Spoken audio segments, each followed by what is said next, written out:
Tonight, the issues and the controversy. 1,000 people have gathered at the City College of New York for a town meeting with Nelson Mandela. Mr. Mandela, you're participating in what is a very old and honorable American tradition, the town meeting. And rather than waste any time with my questions, if they don't ask you good ones, I promise I will try to.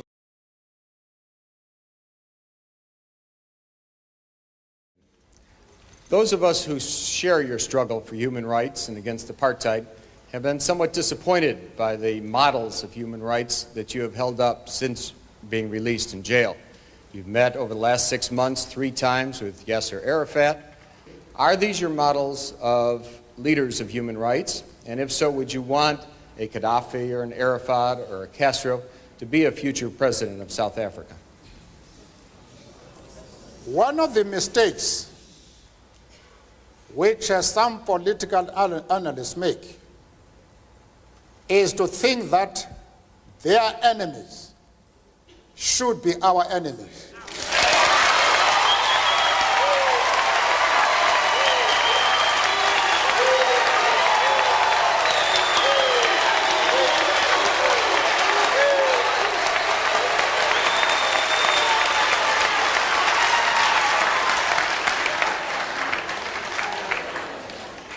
Our attitude towards any country is determined by the attitude of that country to our struggle.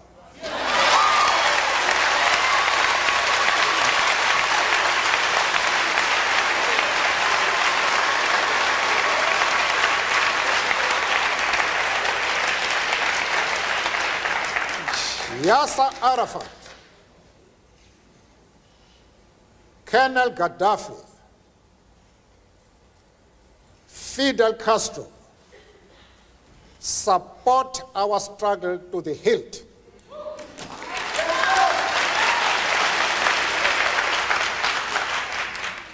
They do not support it only in rhetoric. They are placing resources at our disposal for us to win the struggle.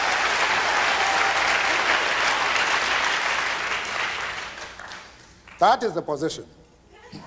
Mr. Mandela, as I mentioned to you before the program, we also have some distinguished guests sitting behind us, one of whom, Mr. Henry Sigmund, together with 2 other Jewish leaders, came to Geneva to visit with you precisely because they were so concerned not only by the kind of thing that you just said before the break with regard to Yasser Arafat, with regard to Libya's Colonel Gaddafi, but also because of the support that you seemed at different times to give to the PLO. I would like to ask Mr. Sigmund to stand now for a moment and pose whatever question he would like directly to you. Mr. Sigmund? I think I would be dishonest if I did not express profound disappointment with the answer that Mr. Mandela gave to the previous question, because it suggests a certain degree of amorality. As far as Yasser Arafat is concerned, I explained to Mr. Sigmund that we identify with the PLO because just like ourselves, they are fighting for the right of self-determination.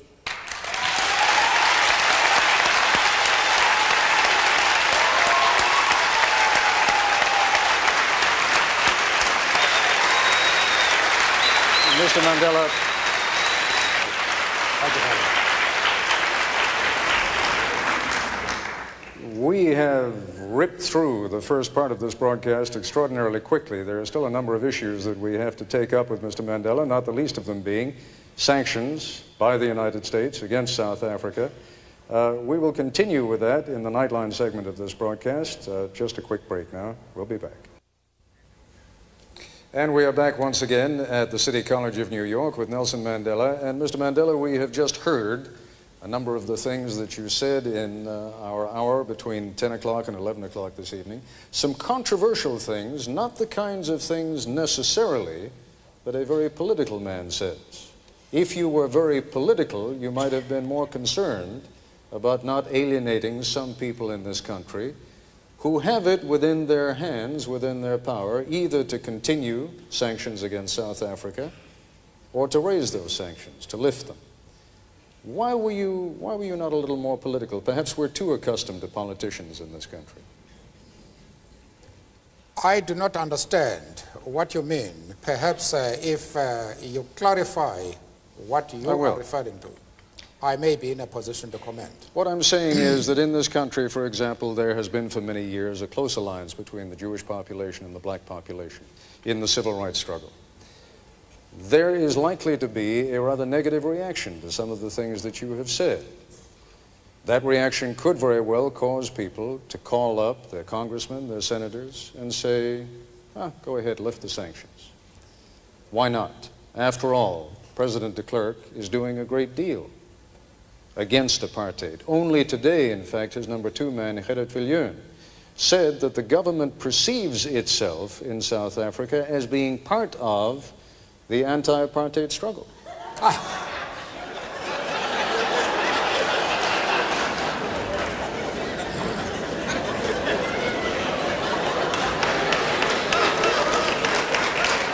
As far as the Jewish question, to begin with, I have had discussions at my own initiative with prominent Jewish leaders to straighten out this affair. Amongst the people I saw was Mrs. Helen Suzman, who has been an MP in our country for more than 30 years. There was Mr. Masons, who has been a judge in Lesotho, Botswana, and the old Rhodesia. There was the chief rabbi of Johannesburg. There was Professor Katz from the University of Witwatersrand, and an eminent community leader in South Africa. We discussed this question and all misunderstanding was cleared, the question of Yasser Arafat and the PLO.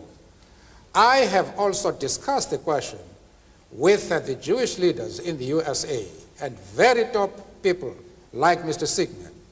We reached an agreement on this question and we saw eye to eye. Now, I don't know where your concern arises. The Jewish leaders themselves are able to determine their own affairs. Nobody else is entitled to say that the Jewish leaders are going to be concerned about your stand. Because I have had discussions with them, and those discussions will reach consensus. But there are matters, of course, in which we did not agree. But the position which we take as the ANC, I thought we were able to explain it in such a way that it removed the concern of the Jewish community. Let's broaden it out. I am still prepared to do that even in this talk. If the Jewish leader have any doubts about our stand, I am prepared to address them and to allay their concern, because they are a very important community both in South Africa and, of course, in the States. And I'm prepared to iron out any differences that might exist. But they must know what our stand is. Arafat is a comrade in arms, and we treat him as such. We have many Jews, members of the Jewish community in our struggle, and they have occupied very top positions. But that does not mean to say that the enemies of Israel are our enemies. We refuse to take that position. You can call it being political or a moral question, but for anybody who changes his principles depending on whom he is dealing, that is not a man who can lead a nation.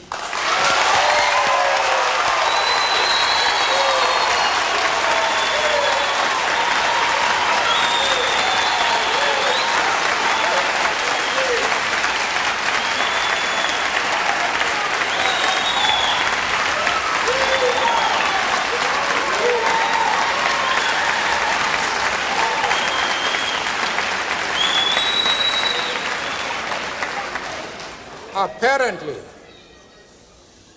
Mr. Koppal, you have not listened to my argument. If you have done so, then you have not been serious in examining it.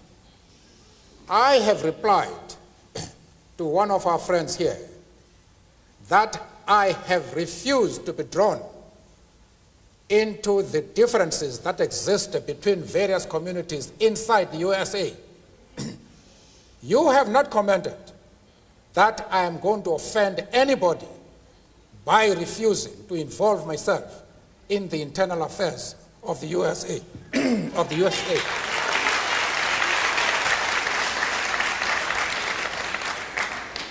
Why are you so keen that I should involve myself in the internal affairs of Cuba and Libya? No. I expect you to be consistent.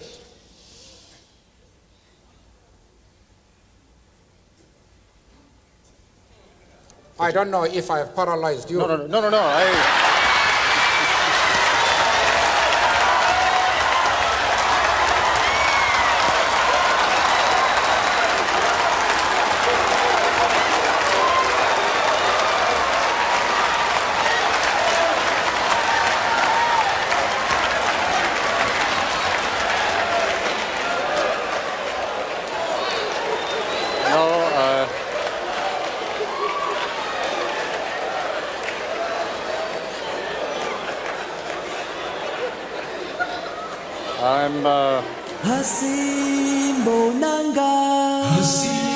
Hasibonangu Mandela Tina, la pekona, la pesheli.